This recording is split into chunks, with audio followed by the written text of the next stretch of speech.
Satish sir चालू करो. Yes, Jinal madam. Yes, good evening to one and all. I welcome you in today's virtual session organized by WIRC of ICI jointly with IIA Bombay chapter on Telecom and ITES industry. So before embarking on today's session, may I request to play a ICI motto?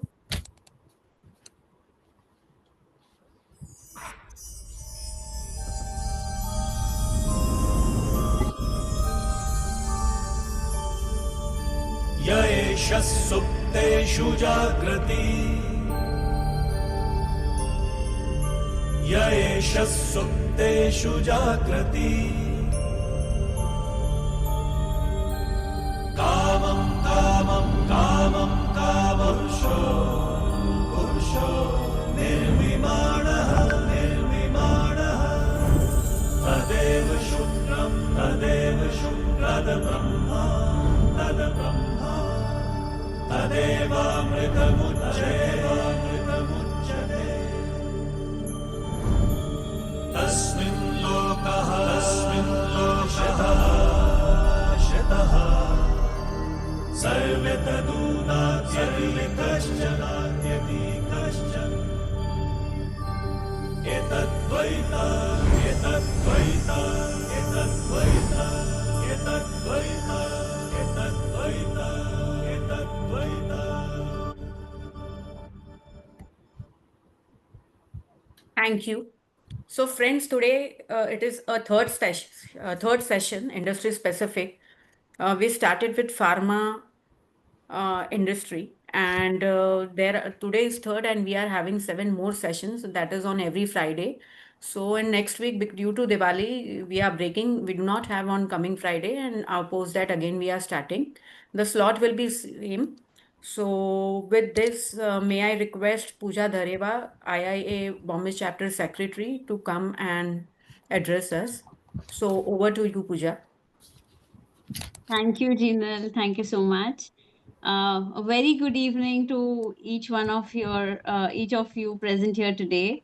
And I take this pleasure to welcome you all for this joint initiative of ICAI, WIRC, and IIA India Bombay chapter, where we see the two premier institutes coming together for the learning and development of the members and for the fraternity at large.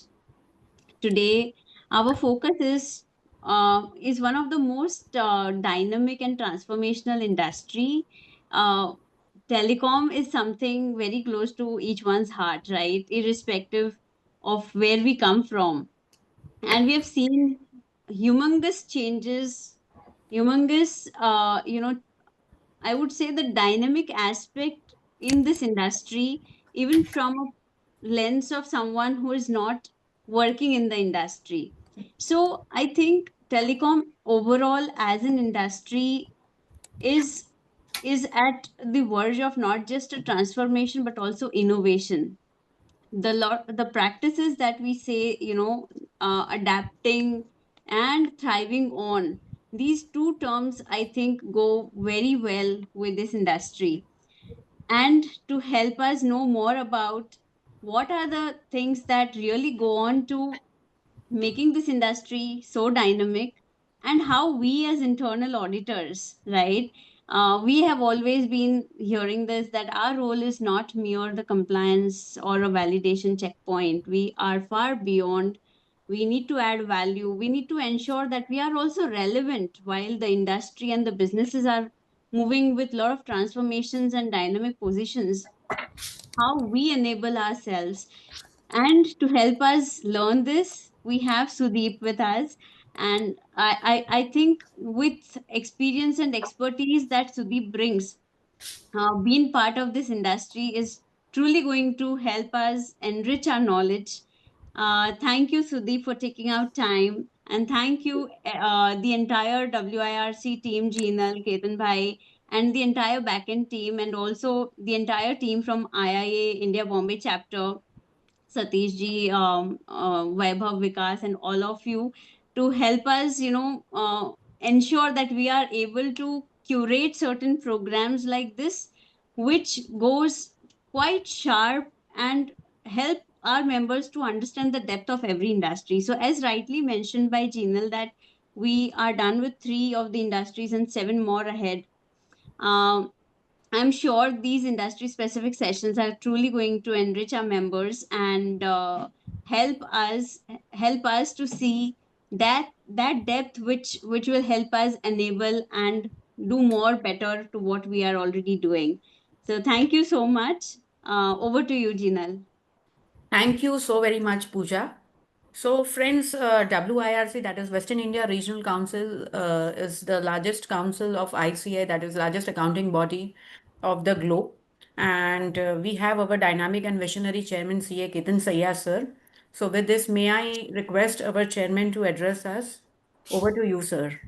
Thank you so much, Jinal Madam, Learned Faculty Sudeep ji, Secretary Western India Regional Council Jinal Madam, the both the learned person from IIA Satish ji, Pooja Madam, all our backend team, dear participant. Wishing all of you a very happy Diwali and a prosperous New Year. I think today, beginning today, we are celebrating the festive of Diwali. Tomorrow onwards, I think all of us will be on leave and we'll be enjoying Diwali. So, wishing you a happy Diwali and prosperous New Year. I think ITES, as rightly told by Pooja Madam, is very important. We have seen the rise and fall of various companies, be it in optical fiber, be it to current technology, and from even in the if we see the instrument from Nokia to Apple and all those developments we have witnessed in last 20 years. And I think there's a lot to talk about it. And not only these, we have KPO, BPO, who are again part of ITES. India becoming, a finance capital, accounting capital of the globe. We are already a pharma capital. We are a software capital.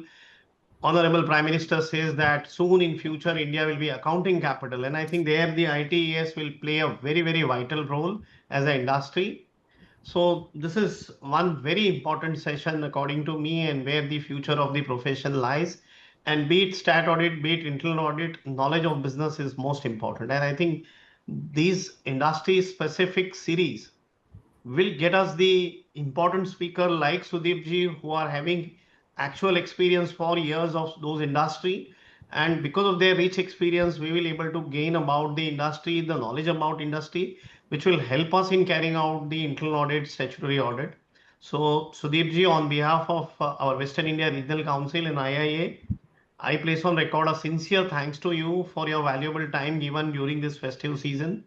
Thank you, Also, Kit. Thank you so much. also thanking the IIA for a wonderful, coordination with Sudeep ji. Thank you so much. Over to you, Jinal.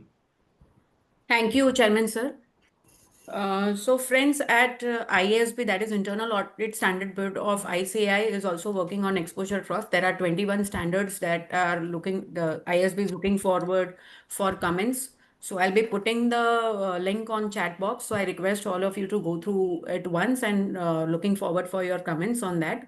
So with this, as rightly said by Pooja and Ketan, that this industry per se is looking evaluation and let us understand the dynamics of the industry from our learned speaker, CA Sudeep Rawat ji. So with this, may I request CA Satish Gupta ji from IIA to come forward and introduce our today's learned speaker. Over to you, Satish ji. Thank you Jinal madam. So friends, सबसे पहले तो दीपावली त्योहार की हार्दिक शुभकामनाएं आप सबको. और दीप उत्सव से पहले सुदीप जी का आगमन, it's really a truly divine blessing for all of us. And friends, has come to the introduction of CA Sudeep Singh Rawat ji. Currently, he is working as a general manager internal audit at Vodafone Idea Limited. Data analysis, GRC, risk advisory. Uh, these are the areas on which he is into day-to-day activities. So he is a graduated from Symbiosis Institute of Telecom Management, and with over 15 years of experience in internal audit and risk advisory, he is currently lead the business process audits at Vodafone Idea Limited.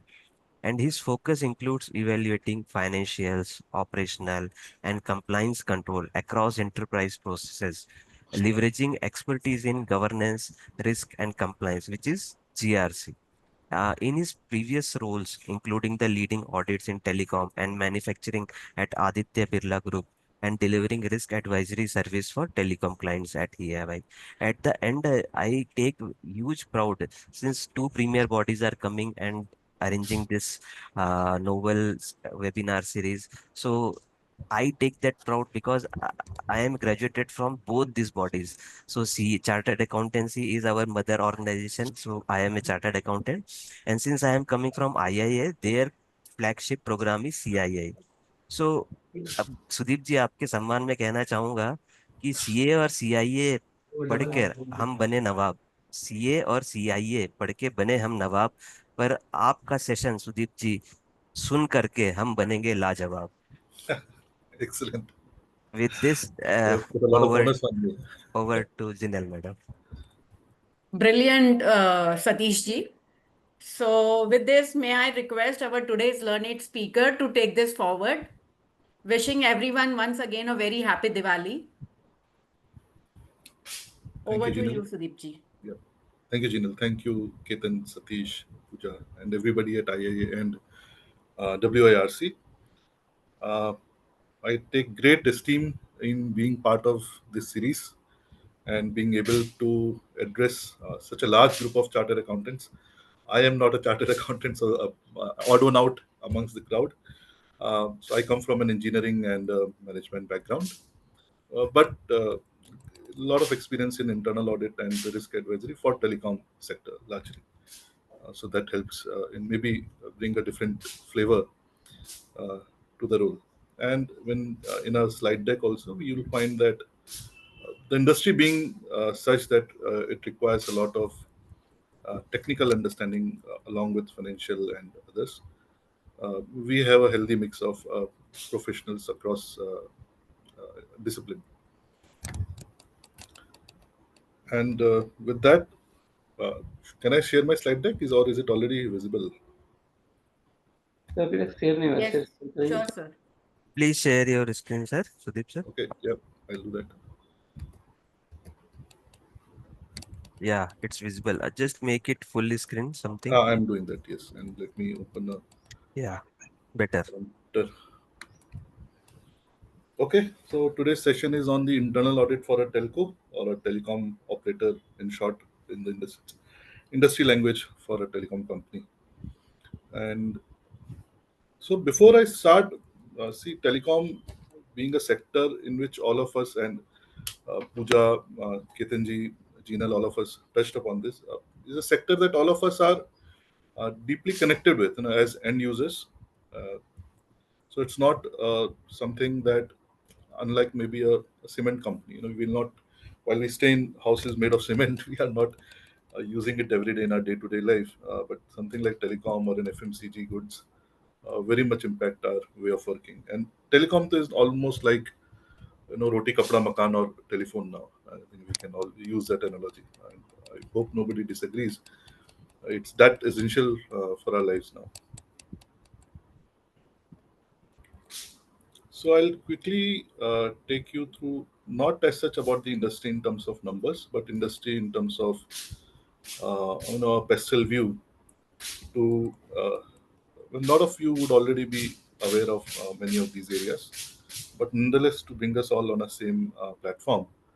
Uh, Now, pastel view helps us understand, holistically understand any industry or any area, so that how it impacts society, for example, and how society impacts. So it's two-way relationship between these factors, so political, eco, tech, legal. So when we come to the political sector, now telecom being a sector where, like any other sector, the government policies and policy changes do impact us in terms of our decisions, long-term plans, compliances. So we have largely two bodies, Department of Telecom and Telecom Regulatory Authority, who govern these through regulations. And the government time to time comes up with different directives, different policies. For example, this National Security Directive, under which it is essential for us, for any telecom operator, to buy a certain category of equipment from trusted sources. So trusted sources is a by definition is a vendor and a product by that vendor that has been approved by the government departments that can be deployed in our telecom ecosystem. And telecom being one of the critical infra uh, items now under the new regulations or the new policies, so compliance to these becomes very, very much essential. Another important example from government policies which impact all industries and largely, to a large extent, even impacts telecom is the DPDPA, which is upcoming. That So how we are protecting consumer data. For example, at our company we have 200 million plus connections. So then actual users may be much hello more. Hello Hello. Sir, mister Boro sir, आपका background में शायद कोई sound आ रहा है sir. Maybe it's coming from outside. Just give me a minute.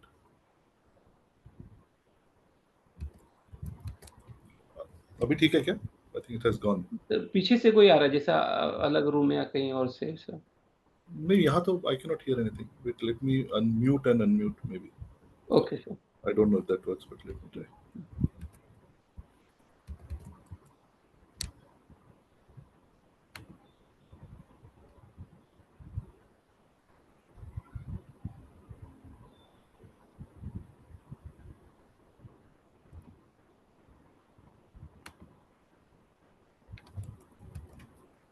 अभी भी आपको आ रहा है क्या? Otherwise, I'll maybe use a headphone if that will be better. नहीं सर, अभी नहीं आ रहा है, बीच में आ रहा था. Okay, okay. So sorry for that interruption. Okay ऐसा कुछ भी होगा तो please interrupt me. I'll Okay, see okay, if I can maybe switch on to another device or another headphone. Okay. Use a headphone. So I was talking about the new DPDPA guidelines which are being implemented soon. So we have already started working towards it at our company, and I believe almost all companies which have data of customers, data of individually identifiable data or personally identifiable data of customers, vendors, any third parties or any employee, they would have to have that compliant. But since our volume of customer base is such huge, and we have different kind of systems through which that data flows through, so as an operator telecom company, our compliance to that takes much more efforts. And as an auditor, it is also an area for us to govern that or to keep under our lenses that at any point of time we are not diverging as a company from those compliances. So next is economical. It's a very, very capital intensive sector, the telecom company. We have recently raised an 18,000 crore FPO for expansion. But most of all three large telecom operators and BSNL, the government operator, are spending huge amounts. You must be reading this in news and in different platforms. So uh, because of the nature of our services and the evolution of the technology, so these things go hand in hand, the technical and technology and economical. Uh, with each evolving technology, a new set of requirements come in from the devices, the vendors, ecosystem, softwares, and everything then adds up to a capital requirement. Second important factor which the telecom affects economically to the society or to the country is as an enabler for digital economy. So you take any Swiggy, Zomato, Zepto, quick commerce, e-commerce, any OTT platform, all of these, while are running their own businesses, have a huge reliance on the telecom sector because all the end users are available on mobile. All your Swiggy delivery persons who are using their mobile to understand when they have to go and pick up an order. Now, how we are tracking, you are using Uber, Rapido is growing now. So all these things, while being individual sectors in their own right, telecom acts as a huge enabler for these sectors. And then similarly on the same line, job creation directly as employees and then through our channel partners. Now we have more than 40,000 channel partner resources deployed across the country. And so will be the size or maybe a little bit larger in other telecom companies. So that is a direct job creation. That's how we are impacting. Indirectly, again, through these, uh, linking it to the point above where we are enabling the digital economy. So the job creation therein uh, and a new or of in last few years we all are influencing or being influenced by the social media influences. So all of these ride on the telecom landscape or the telecom ecosystem to make to manage their economies. Moving on to the social digital bridge, yes. So we had, for example, people who do not have access to the financial sector uh, through mobile apps, through all through the efforts that are being made to educate them about these systems, so that there is a kind of a digital bridge, an example of a digital bridge where at a society level, telecom company impacts. Remote connect. Uh, all of us experience this during COVID-19 restrictions. When right from our office place to our children's school, and some people had laptop, some who do not have had mobiles. So either you are using a Wi-Fi or a mobile connection, but getting connected to the online classrooms, getting connected to remote locations, and we have done. All of us would have done a lot of audits remotely during this period. When we are getting connected. A very important aspect from social, and which is a lot in focus right now, is the security and privacy. So a lot of customer concerns about how their data is being maintained, how secure it is, what kind of protections the companies are taking uh, to protect their data. And also related to that is a lot of online scams that we see happening. Digital arrest, online arrest, all of them are enabled through telecom devices or through telecom connections in a way. Now, well, not directly by telecom companies, but people using these services. So a lot of awareness initiatives are going on to educate people about the risk and how to safeguard them. And India, uh, being a country which offers the lowest price of data, because it's a very price sensitive market, and it's also an indicator of why our data usage is going up. For example, in FY25, an average data usage per mobile customer for us was in excess of 20 GB per month. 10 years back it used to be less than 200 MB. So all of these factors uh, influenced and influencing the telecom landscape. Technology I already covered. How very briefly, I'll take it in next slide as well. Uh, how technology evolution right from landline days, and a lot of you would have used the basic Nokia or Samsung phones, and some were very fancy with keyboards like BlackBerry. But before that, some with flip phones, slider phones, and not now all of us are on flat screen, touch screen. Latest being, I think, Apple, which is the buzz is all about, Apple 17. So that is how the technology evolution at the device end, also a technology evolution at the uh, back end, where from landline to 2G, 4G, now 5G, and going forward, 6G is under development. So those are still being tested, and we are some way away from there. But in our life, very soon in our coming days or years, we will get to experience those services as well. So all these services are doing is one is increasing speed, and then second is decreasing the latency or the time loss between communications. Very important for sectors like remote surgeries. And a vendor ecosystem now, technology in telecom is also largely driven from a vendor ecosystem, that where we are dependent on the vendors for the hardware and the software and the tech solutions. So we have a huge complex vendor ecosystem deployed in each of the telecom companies globally. Legal, political go very much hand in hand, uh, maybe different being stat compliances and then safeguards of the for consumer data. There are also a lot of litigations, for example, from AGR point of view, from GST related. There are some litigations, so multiple litigations. So the sector is such that it invites these based on interpretation of different parties.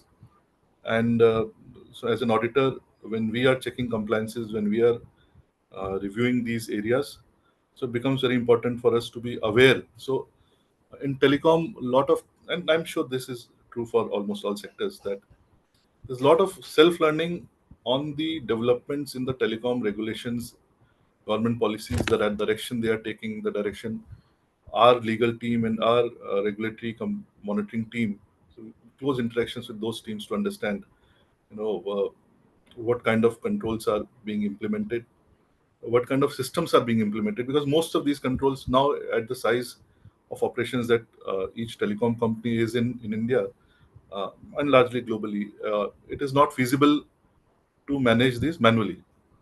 So then what are those systems? What kind of data loss or data loss prevention controls are being implemented, access controls. So a lot of these things, as an auditor, we keep in mind when we are reviewing these areas.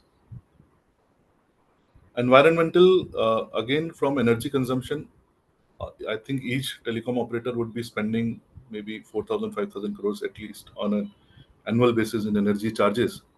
And that depicts the kind of energy that we are consuming.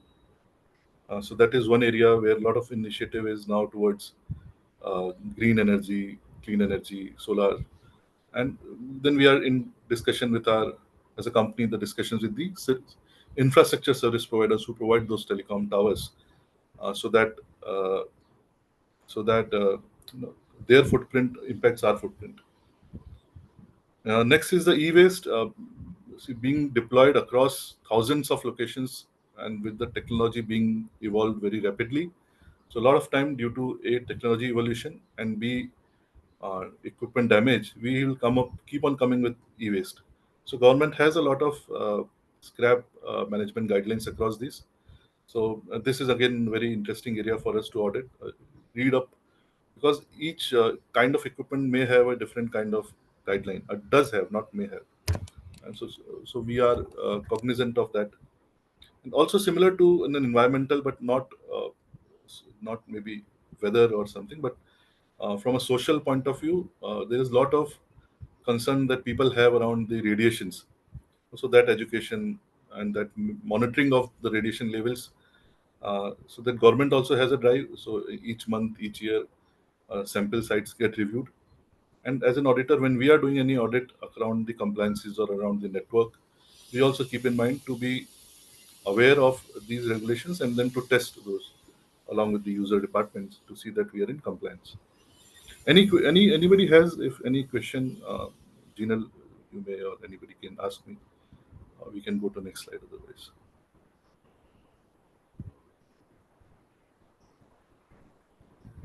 Hello.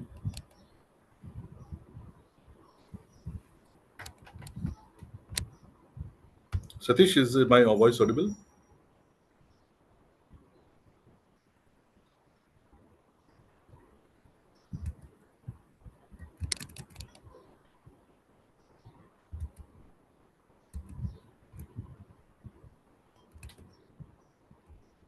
Hello. Hi, sir. Yes, you're audible. Okay. I'm saying if anybody has any query, otherwise I can move on because I cannot see the screen. I'm sharing the slide deck. So, okay, then I'll proceed. So, but at any point of time, if anybody wants to stop me and discuss any point, we can do that. Now, evolution, uh, most of us have gone through the first cycle of, and I'm skipping the landline part that is preceding and that was running in parallel for a lot of time. In some places, still is.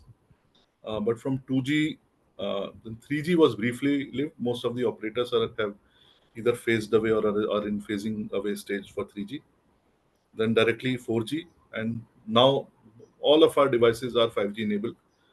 As an operator, we have also launched 5G now recently, though not at the same scale as our competition. We are going to get there. And 6G is still, as I discussed earlier, some way far.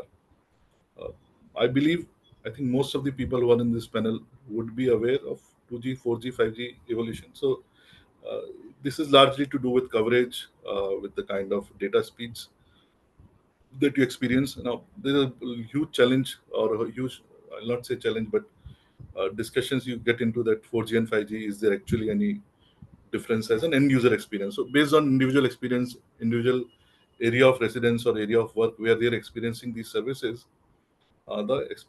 your experience with it will vary. And in a market size in India, we had a scenario where we started with a few operators in 90s.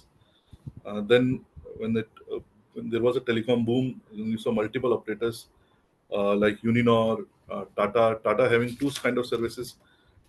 One was on the CDMA, which is another kind of technology platform, and another one was Tata Docomo, which started that per second billing in late 2000s.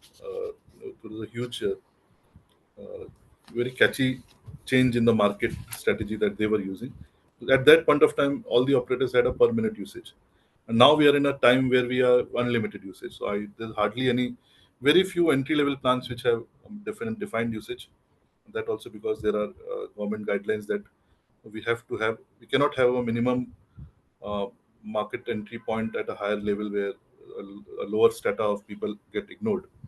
But otherwise, all at least from the most of the user point of view, you'll find that around unlimited voice and some kind of mix of limited and unlimited data.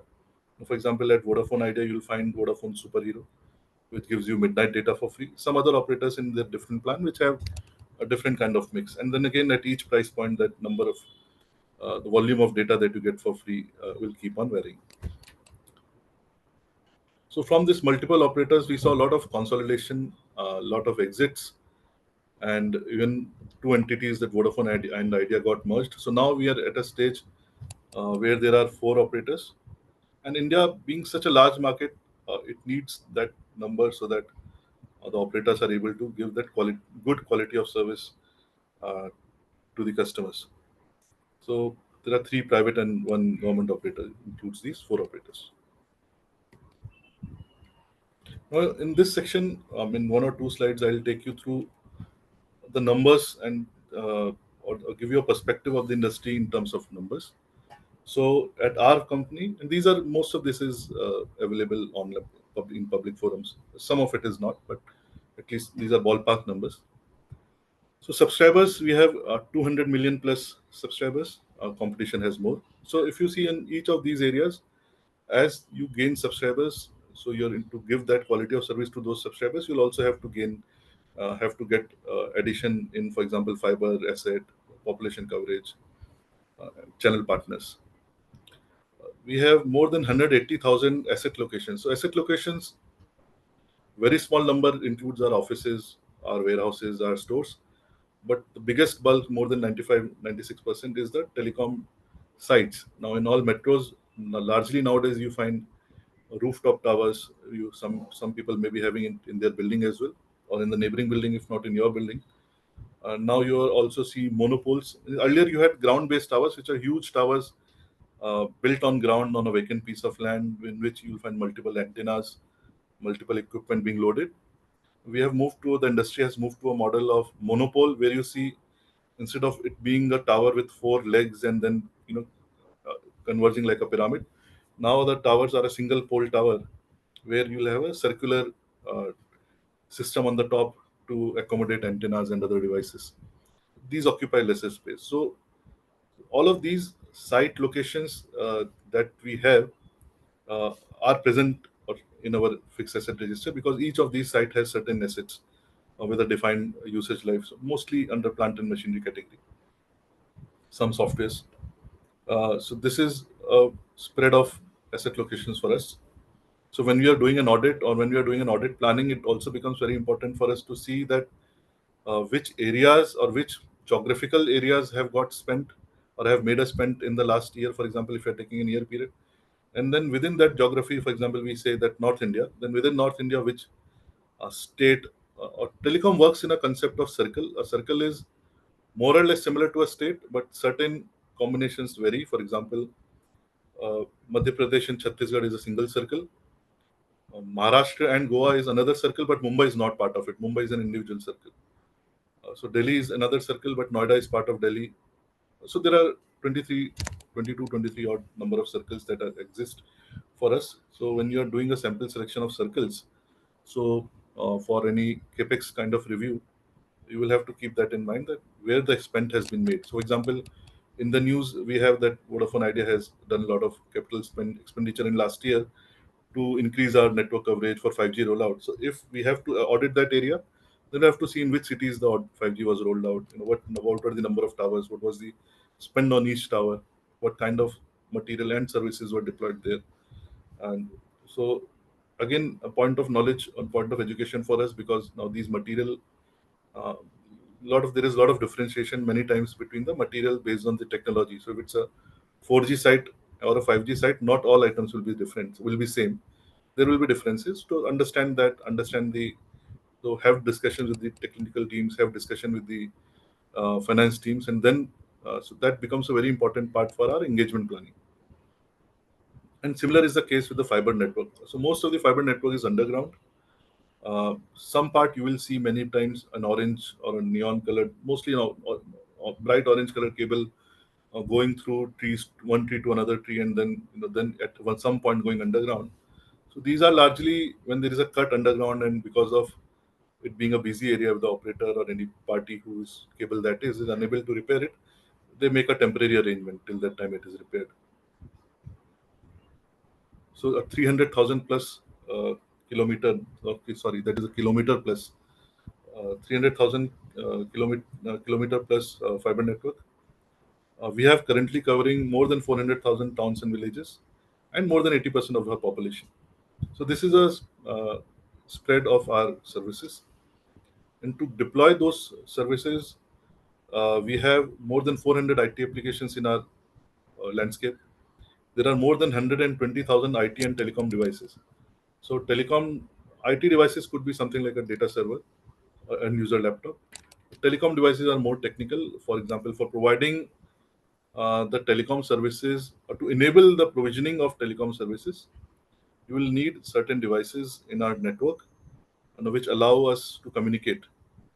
So those kind of devices, so 120,000 devices, uh, more than 25,000 channel partners, so distributors, retailers, own stores, and then through these, not retailer, but the distributors and the postpaid stores, and through these retailers, you will have many more, much more multiplier of this number, where there is a reach of the retailers. For example, if we are giving coverage to 400,000 towns, then we will have similar to that, closer to that number of retailers.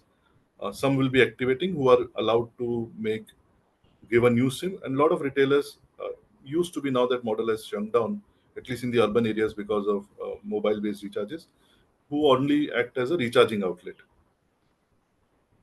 We have more than 10,000 employees across our parent company and the subsidiaries, and 40,000 plus channel resources. So the indirect jobs that we create, if you have got a retailer who has got some executives or certain team members who go to the market to service the retailers, or to set up a, you many times you'll find that when you're exiting a railway station, or walking across the road in a busy area, there's a small umbrella setup where there's an umbrella, small table, and somebody selling SIM card and announcing that MNP offer, free data for a month or so. So those are all our channel resources.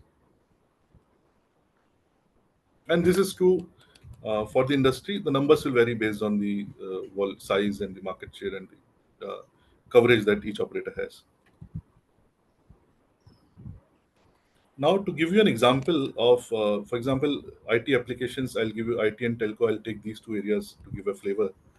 Now, if you are doing a billing, if you are doing a billing, most of us, for example, will have a Salesforce kind of application where we are billing, and then it gets linked to our ERP or some other billing application. Salesforce, I'm just taking as an example. For a telecom company, based on, at least in our example, you will have an application which is doing a prepaid business. It's only used for prepaid. A different application which is for postpaid.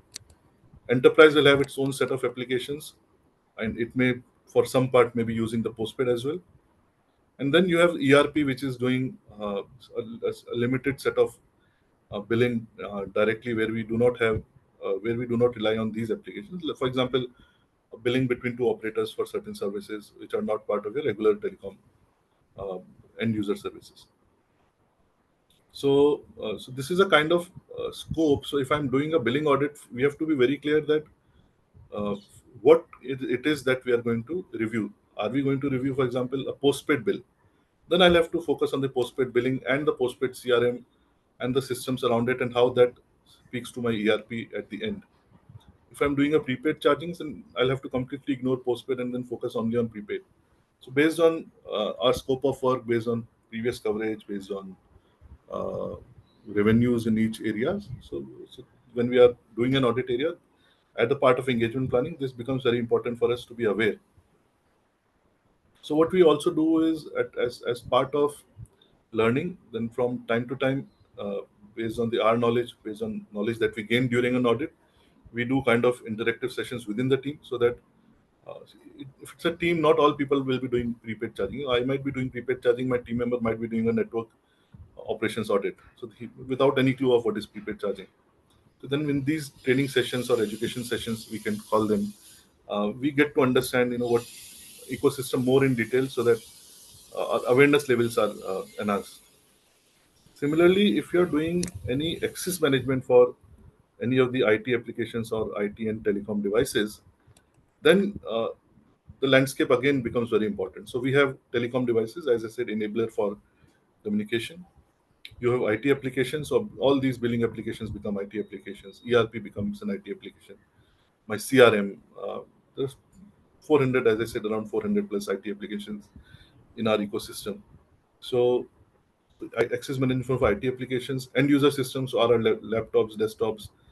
In certain cases, if it's a company provided mobile phone or an iPad or a similar device, and all of these are present not only with our employees but also with our vendors. So our vendors, for example, have access to a lot of IT applications, lot of telecom devices for configuration, for maintenance, for upgrades, for daily operations.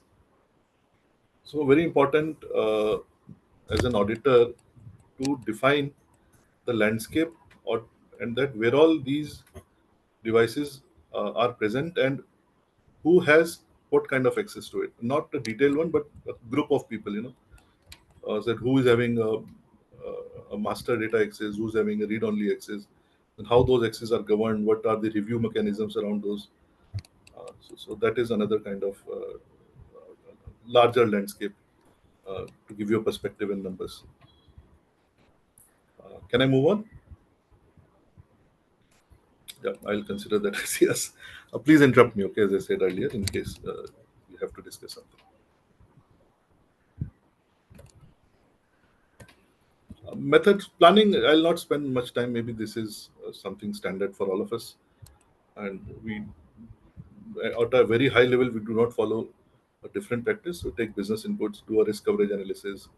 What we have done is, telecom being an area which is too spread out, you have different kind of processes at regional locations, corporate locations, IT, network, etc. And they all have their own terminology. So what we have done is, based on our experience, we have made a universe of, let's say, 120 processes which cover all these areas. So right from network, sales, service, HR, finance, regulatory, and others, enterprise. So we have made a list of sub processes under each, and then we keep on monitoring that what we are covering this year, what we have covered last year, based on risk coverage and business inputs, which processes are coming up repeatedly, where we need to focus on. And then it comes to geography, that where we need to audit this, based on, again, geographical coverage, financial numbers, volume. Uh, Very important thing is that audit being a sector which has a lot of uh, regulations and lot of second layer checks, and also are where we are, that we do not have infinite resources or too high number of resources to audit everything. Uh, so we also rely on the other assurance programs. For example, revenue assurance, which is kind of encompasses all. So we keep on reviewing their data and understanding what kind of assurance works they are doing. And then our co-source partner support. So all of these we come up with. Co-source partner support also becomes important because earlier, as we said, there was once a scenario of multiple telecom operators. So you will have in co-source partners a lot of telecom sector experts at different levels. So a consultant, senior manager, different people here. You'll find different people with good telecom exposure. Now that has reduced a lot. So we also have to keep in mind how we are developing our own resources, and how we are picking up COSOS support for areas where we do not need telecom expertise, but larger. For example, I want to get a GST audit, so I'll rather use my resource for something telecom specific, and we get a GST audit done in a COSOS model from a third party joint with our governance. So these are various ways in which we plan. And to give you just a brief example of sample input. So, for example, now these risk surveys are publicly available on the websites of uh, maybe Big Four agencies, a Gartner, Protiviti, some even IIA. So we refer to this during annual audit planning, plan out in different buckets what all these risks are speaking about, which of the agencies are saying yes, these are risks. And then for the areas that we identify as key risk, what is our audit coverage? So I've right now not shown here the populated version, but we then, for our record and for our understanding of the governance of from an audit point of view, or a coverage from an audit point of view, we see whether we have audited this area in a recent past. If we had, if there were no findings, fine. If there were findings, we might choose to do a follow-up review. We have done in certain areas in last couple of years, uh, areas where there were significant findings previously, and which are also coming up in key risk. We do a follow-up review to see that the action which was implemented is still sustained, because many times it can happen that due to people change, due to system change, the actions might have fallen through. So we do a reassessment of that. And sometimes we noted that okay, it's been 2 or 3 years, we have not reviewed an area adequately, so we include that in our plan. And then based on discussions with management, we sometimes decide okay, not maybe in current year, there are certain ongoing projects, so we take a timeline that by when that project is getting over, and then plan our audit accordingly. Now, going to just recollecting the previous slide, where we had said that we have 200 million plus customers, I 400 plus IT applications, and all that, 180,000 uh, asset locations. So all the companies have now either are moving or have moved towards some kind of uh, data analysis model in-house or maybe through third-party applications. So we have a mixed model. So what we have got is a dedicated DA team. It's a small team, but it is a part of internal audit, not part of the business. But we have taken these people from business data analysis team. So people who understand telecom very well, people who understand the systems very well, but are now working with the audit. So to enable the audit team members to leverage the data and do a more uh, to give a much better coverage than being a small sample based analytics.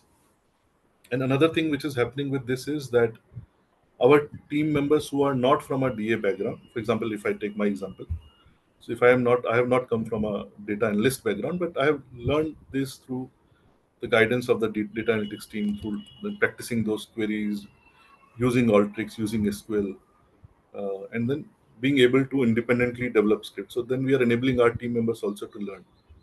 So see, data will through various data systems, through structured and unstructured data or semi-structured data, we will get we will get a coverage of almost all functions or all areas that we have to audit. For example, marketing, customer service, enterprise, finance, network, various. Uh, our data lake, so we have a data lake wherein data from more than 50 applications uh, is is published on a daily basis on that. So then, because it helps to give access to the users without giving them access to the source system. For example, if I want to do if I want to review that last month how much recharges were done in a particular circle, I can get the data myself, and that helps me in speeding up my engagement planning, in speeding up my analysis of for fieldwork.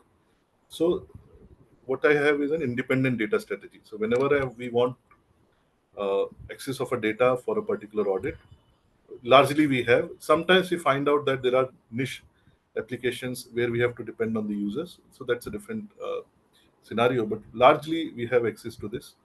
We have access to ERP, which is SAP for us. In other telecom and IT system where we do not have, we get it through user departments on email or shared drives through that, and then we analyze that data. Simple data can get analyzed through the traditional tools, but largely wherever it is through a data lake or a complex size of data, we rely on the advanced tools like SQL, Alteryx, Python in some extenses, not too much currently, but at least SQL and Alteryx get utilized a lot. To give you a simple example, that if you want to take a 5 minute of recharge dump or recharge data for a circle, or 10 minutes of recharge data, the file will run in GBs and there will be millions of records. So that is impossible to load and run in Excel. So and then these advanced tools help us to get that data and to analyze that data. Customizable. So once we have made a script for a particular application, for a particular table, Tomorrow, if I want a different field from that table, I can just reuse that script and customize it for a different purpose. So we then keep on developing a data analysis library. So currently we have more than 500 scripts that all the audit team members have access to. So then the data team has given their explanation what this script does. So we leverage that, and wherever we need some handover or we need some not a handover but handholding from the data analytics team, we utilize that and get them to help us get across that data. I believe in all organizations of this size, this is the way all of us are doing. We are moving towards an AI exploring. I'll not say moving towards. We are exploring certain solutions in AI, but these are at very niche stage or very initial stage now, and not yet ready for deployment. So I'm not covering that currently, but yes, for repetitive tasks, for more continuous control monitoring, as more to deploy a CCM kind of framework in telecom. It can be done through certain applications, but maybe an AI kind of solution is better. So we are currently exploring that how we can utilize different options available to us, and we are in discussions with the IT team. And that is how we are progressing on that front. Should I go ahead? Okay. Skill set. So this is uh, so we have, as I said earlier, being a very industry which has a lot of financial numbers getting populated across different sources, different applications, but also is quite uh, technical knowledge is equally important. So we have a mix of financial resources, which are chartered accountants, commerce graduates, technical resources, engineers, uh, then data analysts. We have MBAs can be fitting in. Maybe we have MBAs who are across all three. So I'm not keeping that as a more generalist than a technical or a financial. Then we also encourage and we have team members who are certified, for example, CIA, CISA, CISSP. So that is the composition of our internal team. And in each audit, when we prepare an audit plan, we look at the area that is going to be audited. We, at a very high level, look at what we want to cover. If I want to do a capex audit, I need a team which has a financial member and a technical member both. Financial member to give us comfort on the assurance that we are giving on the accounting part, but a technical member to say that that accounting, while the numbers are correct, whether the equipment data is correctly populated, the equipment description which is coming in the FAR matches with the data which is present with the network team. So because these two systems being separate, sometimes you can find for example, I can say iPhone 17 Pro and somebody might only say iPhone 16, and have a same material code. Otherwise, it does not happen at that kind. It's a very basic example, but the descriptions do change, and so somebody who is analyzing FAR based on description will have that challenge. And also on the asset classification, when you go on the site, when you're doing a physical verification of a tower for any capitalization audit, we want person who's technically capable to understand what the end user is, what the user department is telling us. For example, at a telecom tower, there may be around 15 to 20 kind of different kind of equipments, a microwave antenna, GSM antenna, the different radiating different units, different cards, different systems. Some are in-house, some are deployed inside a cabin, some are outside a cabin, some are on the tower. So now to understand that whatever is coming in FAR is actually present at a site or not. So hence we select a team where these both are present. And then to do a sampling where we have to say there we need the data analyst to help us, because if there are 180,000 sites and each site having multiple number of assets, then the FAR size of FAR becomes huge.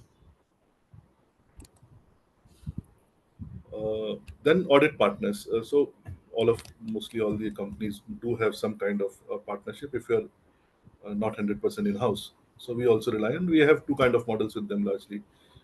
In some areas, we completely outsource the audit and do very uh, like a project-based model. While we do have a governance of that, and sometimes we do a manpower base. We take the resources, but we do the managerial work, and the resources do the field work and the leg work for us. So that is on a people mix that most of the telecom companies will have. On the and the technical also covers, for example, our leads and team members who are doing all the IT audits, all the IT configuration audits, IT assets audit, or IT application access review, and everything that is being done by the completely done by the technical team. Sometimes in-house, sometimes with support from the audit partners. Now on upskilling, data analytics training and support, I spoke about that. I'll skip that.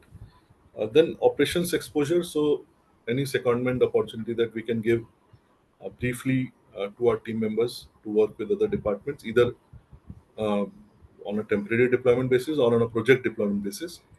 So that knowledge that they gain from that exposure and share it back with the team, that helps us in refining our approaches to the audits, and also helps us connect with those people on a much uh, deeper level than as an auditor auditee relationship is. Then there are a lot of programs which the organization runs, and then we encourage all our audit team members to ensure that they are following that. Is the industry focused learning. So, for example, there could be there have been training sessions about 5G.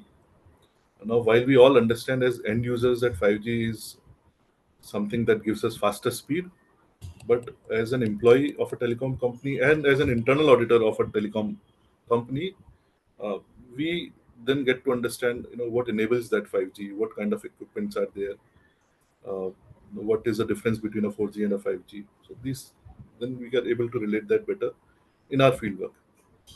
So a lot of industry focused learning keeps on happening in this. Sometimes it is through external speakers that we get.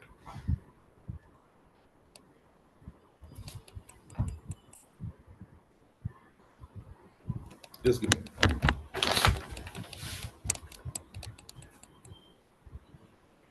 Another thing that is as an audit, maybe I think I skipped that in the previous slide.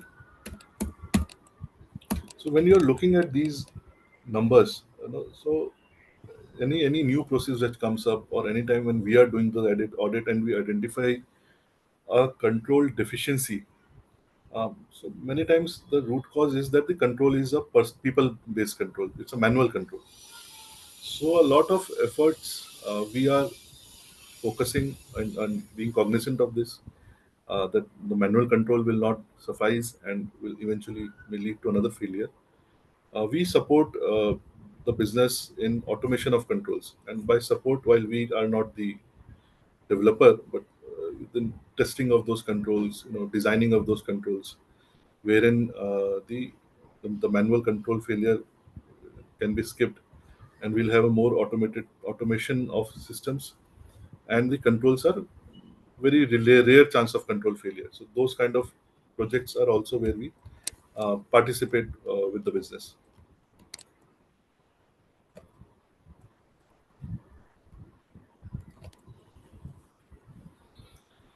Now, in our projects, as it was said earlier, also audit has moved away from being a traditional outside in view, of being an auditor, and now IA is more of a consulting partner. Instead of an auditor, we are largely the partner to the business teams in their journeys of their processes, and that is something that we also are tell people when we have that opening audit discussions, that this is not only an audit to find out what are the gaps, but also to be part of that journey where we are helping you or supporting you to fix those gaps. Maybe in terms of policy design changes, or so I'll take you through this maybe in most order. So first is the DA training and support. So like we have the data analytics training that our team gives it to our team members. We have also had uh, programs wherein that same kind of training was given to the end users, and whenever there is a requirement from business that they want uh, specific training on particular applications or particular data, how to manage that data, how to develop controls using that data through an Alteryx or an SQL kind of system. We help them in training how to use those application, and then to develop the test cases for them, so that going forward they can maintain those those use cases, and in case they need any support or any further help in refinement in changes, then as an audit team, we work with, not we don't work as an audit team, we work as a partner team, and we support the business in this. Uh, that is also part of process automation support, where certain workflows, if we can develop in Alteryx for audit, and if the business, when the business sees a merit that their ways of working while they are having maybe using Excel are A, obsolete, and B, uh, prone to failure or prone to some errors, then we persuade them, or more than persuade, we help. They are already persuaded in most of these cases. Help them on their journeys to adoption of similar workflows. Policies, any audit, sometimes to audit outcome, and many times the business teams, based on their previous experience with the audit, reach out to us that there are new policies coming in where they want us to give any inputs. While we have to be cognizant that the inputs that we give tomorrow when we are uh, uh, auditing the same policies, and so we have to take that care that the inputs that we are giving for any policy are well thought of, well structured, and well defined in the policy before we give a go ahead that yes, audit team is fine. And then later stage, the findings should come on the, not on the design of that policy, but also on the implementation of that policy or the follow up of that policy by the people. Then in certain exercises, wherever there are control frameworks or any other similar framework where the organization needs support from the audit teams, then we do give that. For example, in case of initial days of the IFC controls, when those were being implemented, most of the audit teams were already having the risk and control matrices, having the understanding of what is a risk definition, what is a control definition. So we were part of those journeys of implementation of IFC controls. And in certain areas, because we have a cross-functional knowledge that most teams do not have at that scale, then certain frameworks require multifunctional interaction. So we are part of those teams, and wherever required, not maybe in all the time, but wherever required, we are part of those teams, and we help them develop such control frameworks. These may be something which an industry body needs, or for example, for telecom. So that was my part. Just one thing I would like to add over here is that when we talk about telecom being a governed or a regulated sector, not maybe as in the kind of way the financial banks and NBFCs are regulated, but in different way, then a lot of our the KYC, which is applicable to any financial company, is applicable to us. The Then there are certain quality of service norms, in terms of the uptime that we are giving. There are regulations which talk about the location accuracy. That if any customer is making a usage, then what is the proximity of that customer to a particular tower? That kind of monitoring. Then do not disturb kind of regulations. There are a lot of regulations which have come up on the newer services like IoT, M2M. So where all these the regulations keep on adopting with time, and as an auditor, we have to keep on adapting to these changes in the regulatory requirements. So to be on top of it when we are auditing that area. So yes, we can move on to any queries. Satish, that was my brief presentation. I thought to keep it more at a general level than give a more technical presentation for the entire lot.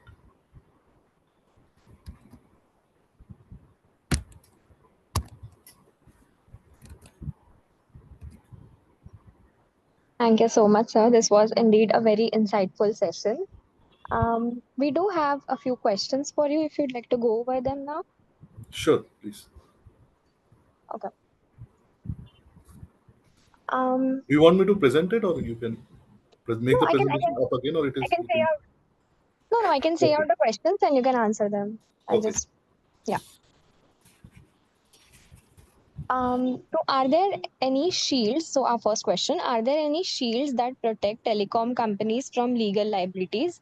And what steps are taken by TRI to promote fair competition?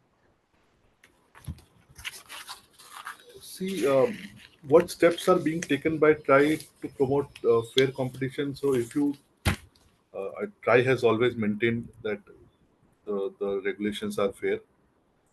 So, I would not say beyond that. Uh, what was the first question? Can you come again on that? On the litigations, right? Yeah. Uh, so the question was, are there any shields that protect telecom companies from legal liabilities? See, there are no specific shields. You know, all of these are based on the compliances and based on interpretation of what we are submitting. So, for example, if it's a GST related litigation, uh, then it is largely due to how we have interpreted it versus how the authorities have interpreted. If it is not a data, if it's a data inaccuracy, then of course either of the party will accept it. But largely these are litigations are around the interpretations. So no specific shields, but yes, we do have internally the telecom companies have a robust regulatory and a legal structure wherein uh, wherein all our contracts, all our compliances are governed so that the chances of these litigations are minimized. To give you an example, now when we are doing as an internal audit as an internal audit department, when we are entering into contracts with the third party or with the CA firms or maybe, for example, Protiviti or any other similar firm, uh, we have now very strong DPD data privacy and protection clauses which have been put in by the legal team. The reason being that when we are, while we recognize that these companies have their own data protection policies and controls, but the kind of data that is shared with the audit team, and especially if you have an outsourced audit team member, it includes customer information, it includes vendor information, uh, it can include billing data because that is the nature of an audit. If I'm doing a postpaid billing audit with the support of an external manpower, I'll have to give them that data. So how that data is going to be protected, and if in case any litigation comes on or any penalty that we receive on account of a leakage of that data from the third party, then those kind of controls are now being stringently applied by our legal department. And so that is one example I can use. So a very robust regulatory and legal team are there, and they also do a lot of liaising with the government authorities to understand, the directions and to understand where we are need to come where we are maybe where we need guidance. For example, in case I'll give you one very small example. It was for our one of the lines of businesses where to comply with a certain regulation, we had to change our do some configuration change. But that configuration change is now impacting. While we'll be compliant with that, but it makes us kind of non-compliant to another application, another regulation. But we cannot do anything about it because it will otherwise it will require to go back to lakhs of customers and collect all the data again and all. So then what we do is we make we by we I mean the users, and uh, and I'm aware of it because it is coming out of an audit action plan, that a representation is made to the regulatory team about about the case, take their inputs, they reach out to the necessary authorities to understand whether how this change impacts our compliance, and then they give that guidance accordingly, whether to implement, how to implement, if to implement. So those kind of safeguards are there within the organization to protect us from minimize our exposure to litigations or legal challenges. Does that answer, or if any follow-up question? I think that was really great. So we also have one more question about that. So another one says that for towers location, clearances required from particularly from schools and hospital. Is it a regulatory requirement? I'll have to get get back to you on that.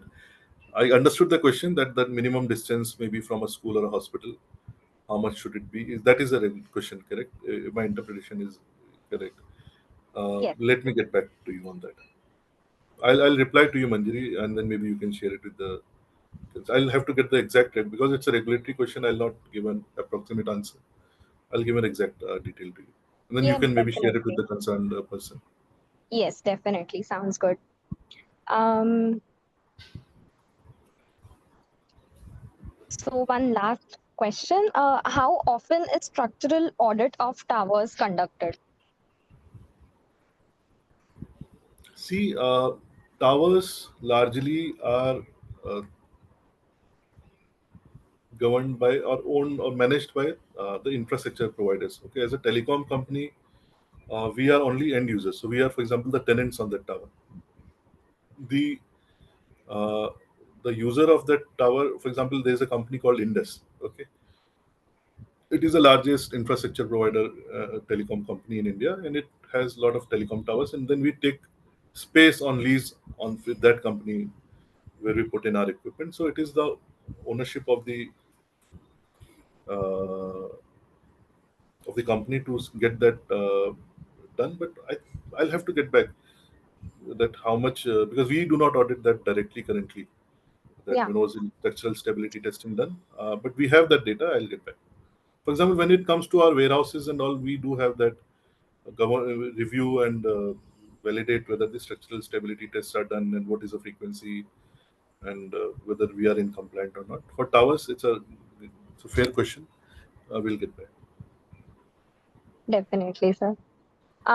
I think with this we can conclude our Q&A session unless if anyone has any more questions. But on behalf of all of us, I extend our heartfelt thank you to Sudeep Rawat, sir. Thank you so much for sharing your invaluable insights, and I think your practical uh, examples and guidance has really offered us a fresh perspective on telecom industry. So thank you once again, sir, and I'll just But hand it thank you, over to Manjari. Thank Jinal you for ma'am. you and all the panel for giving me this chance to engage with such a good panel. And I'll just hand it over to Jinal ma'am or Satish sir if they want to add anything.